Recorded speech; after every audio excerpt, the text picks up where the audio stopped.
You're listening to today's inspirational message on the Proverbs with Kurt Bjorklund. The sluggard in Proverbs is somebody who is portrayed almost as a funny caricature.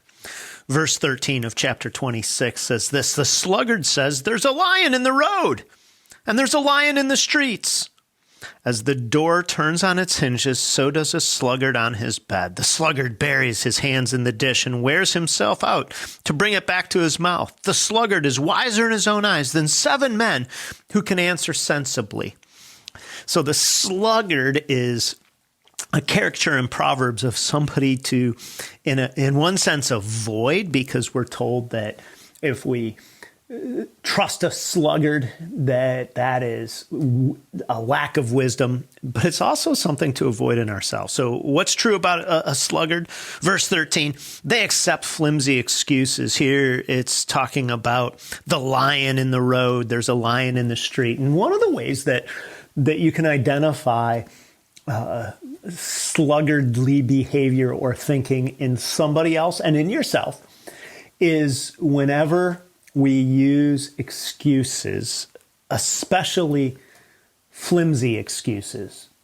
And in a sense, excuses in general become a way to avoid taking responsibility. Because if I have any kind of an excuse that's legitimate, then I can say, well, I'm not responsible. I did not get that done because of me. I didn't get it done because of this. And as those excuses get more and more flimsy, it exposes a rationale of saying, I just don't want to take responsibility.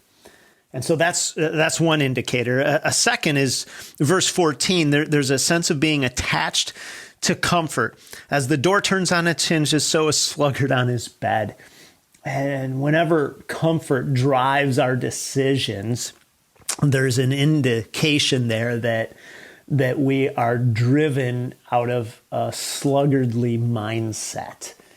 And certainly comfort, again, is a good thing. And choosing comfort over discomfort doesn't make one a sluggard. But when that is our dominant reason for every choice we make, then we are probably a sluggard. One of the things I've said with my kids over the years is that in life, you have a fundamental choice generally, and that is pay now and play later, or play now and pay later. And you will have one of those choices routinely in your life to make. And often choosing to pay now and play later, as long as you get to the play, is a better choice because usually the play is sweeter and you don't have to pay as much if you pay now as you do when you pay later. Whereas when you play now and pay later, often the cost is higher and more difficult. And then the verse in the caricature here in verse 15 is this. It says, the sluggard buries his hand in the dish and he wears himself out to bring it back to his mouth. The sluggard really gets weary providing for himself. And verse 16, the sluggard is wiser in his own eyes than 7 men. This is just pointing out this idea that the sluggard really believes that he or she is wise and is smart by working smarter, not harder, that they don't need to do all the things other people do to have the same life that other people have. And so this is a character of somebody that Proverbs basically says, be careful that you're not that person, and be careful not to, again, invite this person into your inner circle, because they will impact your life negatively when they're in your inner circle. Thanks for joining us here today. There's a lot of great content to explore on Orchard Hill Plus and on the Orchard Hill main feed from the weekend. Have a great day.